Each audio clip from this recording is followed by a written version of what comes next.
one of the big pieces of our heritage. I don't know how long you guys have been gamers, but I've been gaming since the beginning of gaming.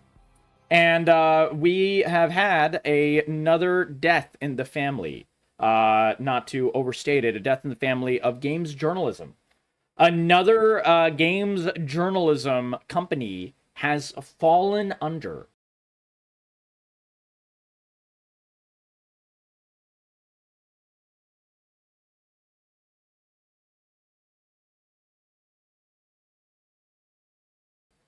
And this one is a pretty hard one. Game Informer, the final farewell, the final level, farewell from Game Informer. Sad news bears for sure. I've read Game Informer since the beginning. I used to get like all of these game magazines: Game Informer, EGM, Electronic Games Monthly, Nintendo Power, a PC Gamer. Oh my God, man! Like I used to get all these game magazines all the time. Every single time my parents would go to the store, I would go with them and I would push the cart around. I would help them bag groceries and stuff. And in order to do and in order to do that, my parents would bribe me with letting me get one game magazine every single time we went to the grocery store. So that was like once every 2 weeks or so, once every 3 weeks or whatever. And I would be eagerly awaiting to go to the grocery store just so I could get another game magazine. And like this is like the age, by the way, guys, where we used to get like demo discs in these game magazines. And like, oh my God, man. And it would used to have like the best art on the front of the game magazines and everything. Like it's some legendary stuff. We'll look at some of those as well. I opened some of those into other discussions for you. Love getting the demos. Oh my God, man. I got introduced to so many game genres and everything via demos. Oh man. That is one thing only indie games do nowadays, by the way. Have you guys noticed? No real big AAA games have game demos anymore. It's only indie games. Indie games have demos up the wazoo. Like they'll have demos on Steam. There'll be events for the demos with like Steam Indie Next Fest, which by the way is headed by Steam.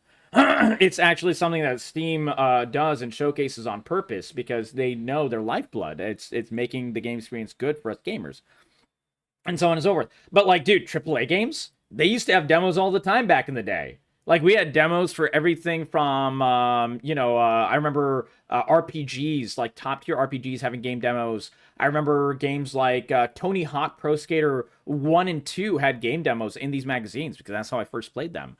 You only used to have, I think, access to the first two levels, for example. Only like two characters. You couldn't really increase your skills that much or anything like that. But you could still play the game, and you could still get hours and hours of enjoyment out of it. Prince of Persia, yeah, that was a banger game demo. Square Enix still does game demos. Oh, I didn't realize that. You're right, actually. We played the demo of Final Fantasy 16. You are 100% right. Robot Wizard, absolutely correct. That Square Enix does do game demos. Well, at least they did it for FF16. I don't know about their other games. But most AAAs don't. I know, it's really sad. It's really, really sad. PlayStation Underground? Yeah, dude, exactly. Oh my God. Actually, all the game demo discs at Shadow Wolf's Eye, all of them, whether it was EGM, whether it's PC Gamer, whether it was, PlayStation, any of them, all of them had game demos of like 7 to 10 games per demo disc. And it would have like art, it would have music on it, it would have trailers. Dude, those things were stacked. Those things were absolutely stacked. And then reading the magazine would be like, it would be like a 100-page magazine. And they would have everything from tips and tricks in the back of the book always. Sometimes it was in the middle. I think EGM had them in the middle. Man, this is one of those like, it's like one of those situations where I know way too much about some subject that some Zoomer watching this video will be watching the video and be like, what is this guy talking about? Someone who's never read a magazine in their life because they're just used to things on the internet. They'd be like, what are you talking about, Cap Corgi? Man, what is this? What is this old shit? Yeah, man, we had it good when we were kids. We had it real good when we were kids. Holy shit. I still have my old demo discs, man. Totino's? I don't, what's a Totino's? I actually don't know what Totino's is, Streisand.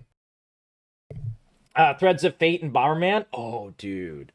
Oh man. That is one downside. N64 never had game demos. N64 never ever had game demos. Small pizzas? Oh, okay. I never got those. I never got those, Tryson. A lot of pizzas, a lot of like, DiGiorno's and all that. A lot of them have like pepperoni and stuff. Sometimes they're either just cheese, which feels too plain, or they have pepperoni. So I never really got them. So that's my bad. That's my bad. It's just something I never really was able to truly enjoy. Ape Escape, yes, dude. The Metal Gear Solid demo was my first foray into Metal Gear Solid, and I played that demo like literally maybe 400 times, and I'm not even kidding. Not 400. Okay, more like 20 times. But that game demo got me so hyped, trying to find every single secret, trying to perfect clear the level without getting caught by a single guy. And it had like the first introduction movie as well, with the submarine and the song and everything. Dude, that game demo was crazy. Oh my god, yes, SOCOM had a banger game demo. Dude, these are some great game demos. Anyways, so going back to it, guys, Game Informer was one of the legendary goats. So let's give them a fond farewell. Let's read their discussion. Let's watch. Let's look at some of their. I pulled up some examples found on Twitter of other enthusiasts, old people like me, where they shared some of their favorite covers of Game Informer magazine, some of their favorite stories and stuff. So we're gonna have a little bit of a, it's a bittersweet celebration, but it is a celebration. Some funerals are very sad, where you talk about the loss of life and everything like that. God forbid. And then some funerals are celebrations. Yeah, the taps music. Oh God. Oh no! I was going for the other one. I was going for this is more of a celebration of life, guys. This is more of a celebration of life. So the final level, farewell from Game Informer. After 33 years, Jesus, why did they have to put a number? Why? This just makes me feel old. I've read Game Informer from day one, guys. I am older than this. Ladies and gentlemen, we got him. We got him. Exactly. Yeah. But no, seriously, I've read this from the very beginning. 33 thrilling years of bringing you the latest news, reviews, and insights from the ever-evolving world of gaming. It is with a heavy heart that we announce the closure of Game Informer. Now, this is not surprising news, by the way. I haven't seen a Game Informer magazine in ages. I know they're trying to do online for a bit, and, that's its own debacle. And also, let us not forget, the parent company of IGN has bought out so many of its competitors that smaller ones that don't do this shit practice end up dying. And this is probably a big part of what happened with Game Informer. So let's not forget why Game Informer is probably closing down at this point. From the early days of pixelated adventures to today's immersive virtual realms, we've been honored to share this incredible journey with you, our loyal readers. While our presses may stop, the passion for gaming that we've cultivated together will continue to live on. Thank you for being a part of our epic quest, and may your own gaming journeys never end. Game Informer, cheers to you. I'm cheersing you with water. You're as old as Game Informer? I'm older than Game Informer. Yep, exactly. Oh my god, dude, look at this. Another legend. Look at this, man. Do you know who this is? This is Matt Mercer. This is the actual Matt Mercer, the legend. I know because I'm following him. This is the actual legend Matt Mercer. Man, I've been reading this since the beginning. Thank you for all the love, for all you've done over many years. Heart. Oh god, this feels bad, man. Holy shit. IGN giving the heart like they didn't literally directly contribute to this, man. Fuck off, IGN. Oh man, look at this. These are some of the covers. Holy shit. Max Payne 3, this cover went so hard, dude. This was, I think ESO, Elder Scrolls Online, if I'm not mistaken. Could have been Skyrim maybe as well. Holy smokes, man. Exclusive first looks. Oh, man. Oh, these are, look at that. So good. Oh, it's so good, dude. It's so good. Oh, this one went hard. Look at this. Won't ever forget the bangers y'all made is the caption for this. God of War 2. They went hard with their art, by the way, guys. They went hard with the art. Imagine how much a collection of the entire series will cost. I don't know, man. I have a lot of these. Yeah, I have a lot of all of these, man. I have a lot of all of these. It's on my mom's house. Who knows? Ooh, PSA for anyone who paid for a Game Informer subscription. You must email them to receive a prorated refund. So at least they're giving a prorated refund. That's good, but you have to do it through this. Oh, did they have a connection with GameStop? I didn't even realize that. Interesting. Should be automatic. It's really hard for these things to be automatic, so I don't really blame them for that. It kind of sucks that it's not automatic, but I mean, dude, they're going through a time where they're literally shutting down. Was really the place to get unbiased news. I think everyone has a bias, but Game Informer did a pretty good job of having less bias than most. I will say that much. Like, Game Informer did a pretty good job. I always really liked Game Informer. They try to at least be honest about, like, the things that they were biased about. Like, you know, they would say, like, oh, man, I've been playing Metal Gear Solid for 5 years, so, you know, I'm going to love Metal Gear Solid 3. It's like one of those things. They're like, yeah, I mean, that makes sense. That makes sense. They're doing well to get money back. Exactly, Streisand. Yeah, I don't blame them for that. I really don't blame them for that. Liam O'Brien. Holy shit, another legend. You will be missed. Read for decades. Liam O'Brien is another voice from Critical Role, by the way. And you're seeing another one. Travis Willingham right there. Holy shit. Dude, some absolute legends giving respect to another absolute legend. You love to see it. You love to see it. Travis Willingham, another badass. He plays my favorite character on Critical Role Season 1. The first run of it. My favorite character, absolutely, without a shadow of a doubt. But Liam O'Brien is a legend. He's the voice of Illidan. Oh my god, so many amazing creators in the space. Really, truly. Like, man, us as gamers, we're really lucky in a lot of ways, guys. We're really, really lucky in a lot of ways. It's really easy to remember some of the shit that we have. Like, you know, the stories of the assholes like Dr. Disrespect and, you know, all that crap. But, like, dude, we have some absolute legends that are some of the best people on the planet. Like Liam O'Brien, Travis Willingham, Matt Mercer, and so on. Like, dude, we have some really good ones as well. And I think it's always good to remember the good ones. And if an oh, man. Arkham City. They had multiple covers sometimes. This was not the only cover. The other one, the one that I remember, the one that I had, was Batman, and he's holding like the whip, and it's like black and white, just like this. And Catwoman is behind him. They're back to back, and she's holding the whip on Batman. And it's Arkham City, dude. It was so good. That issue went so hard. I can still remember it, like right off the top of my head. Oh man, that one went so hard. Favorite gaming outlets, huge part of my childhood. Oh, let's look at these. Oh, here we go. Evil Dead, God of War, Mass Effect. Sorry, Cyberpunk. So these were some of the newer ones. These are like the newer iteration. Is this Dead Space? I think this might be Dead Space. This is like a giant preview for all PlayStation games. Maybe PS5 launch. Maybe PS5 launch. Forspoken. Oh, look at that. The Forspoken release. Oh boy. Which one is this? Is this the is this that shitty Ubisoft pirate game? Oh my god. Holy shit.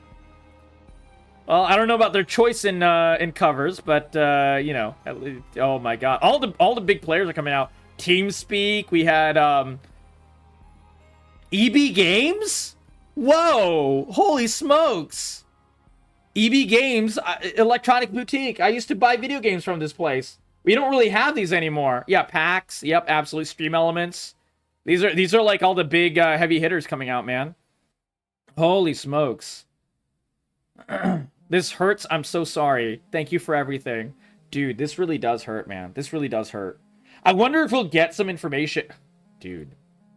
This is fall issue 1991. Holy smokes. This might be one of their first issues, if not their first issue. Magazine for video game enthusiasts. Yeah, this is probably at least their first year, math-wise. This is oh my god! Look at this, man. Look at this. Holy shit! Best bets for keeping equipment clean. They'll tell you probably not to blow on your blow on the thing. Game Genie controversy, dude. Who had a Game Genie? I had all the Game Genies, man. I had all of them. Game Boy had a Game Genie. OG Game Boy. Game Gear had a Game Genie that I had. A lot of people didn't have a Game Gear, but Game Gear was actually a banger. But you had to get you couldn't use the batteries on it. The batteries would last like 3 hours, and it was 6 batteries. It was insane. My parents got me the AC adapter as soon as it came out. They were like, dude, we are not buying you batteries anymore. Like, this is insane. Stop. You can only use this. I actually almost killed myself with the Game Gear. So, the Game Gear's AC adapter, like, you know laptop adapter bricks now? How they're, like, fucking huge? The Game Gear adapter was gigantic. At least, you know, where it plugs into the wall. And it was so fat that you couldn't actually plug it in if you had, like, so, you know, like the normal outlets, how it has, like, the outlet on top and the outlet on bottom. If you put it on the top, you couldn't reach the bottom outlet at all. And if you put it on top, you couldn't reach the majority of the top outlets either. It was too fat. It was too big. Anyways, that thing would get stuck all the time. So one time, I was playing Game Gear, whatever, and I was trying to unplug it afterwards, right? I was done with the Game Gear. I wanted to play my Sega Genesis or whatever back in the day. And so I decided to unplug my Game Gear because, you know, I'm a neat, clean kid. I was trying to clean up my stuff. And the Game Gear, the AC adapter was stuck in the outlet. And so I got it out part way, and I couldn't get enough. My hands were sweaty. It was hot in the house and everything like that. And I was like, man, I need to get better leverage. I'm like all of like maybe, what is it, like 10 years old at this point? I think I'm like 10 years old. I was up in Maryland. So it was after my parents divorced. So I think I was like 9, 10 years old. And so it's like part way out, and I stick my finger in to get leverage to like, like grab it out like that. And I get electrocuted. And I just feel this heat going up my arm. And I feel like I'm stuck. And I can't move. And then all of a sudden, I guess the circuit breaks somehow. I got lucky. Nothing else saved me. It was just like maybe, I don't know, it's just pure dumb luck. I just like shoot backwards. The connection breaks. I shoot backwards. Hit my back against the wall. And I realized I almost died. I never told my mom this story, by the way. She does not know this story. My parents do not know this story to this day. To this day, I will never tell them that I almost died trying to pull out my fucking Game Gear. Because if I told them, they would never buy me a video game ever again. So I just decided, I know not to do that again. And I know how close it got. Even like 9, 10-year-old me knew how close I got to shuffling off this mortal coil. And I'll never do that again. But yeah, Game Gear almost killed me. Holy smokes, man. Holy smokes. That toss is actually your muscle spasming? Maybe it's that, yeah. Well, whatever it was, Shadow Wolf, it saved me. Oh my god, dude. It was crazy. I was like sitting there after that happened for like half an hour, Shadow Wolf's eye. Like half an hour, I was just like... oh my god. It was bad, dude. It was bad. Oh man. It's like the end of an era. Yeah, this is another end of an era. Another end of... Dude, this one goes hard. Holy shit. Look at this cover. Far Cry 4. I never saw this cover. Holy shit. When was the last time I got a game magazine? Before COVID. Before COVID was the last time I got a game magazine. Jesus. That is crazy, man. That is crazy.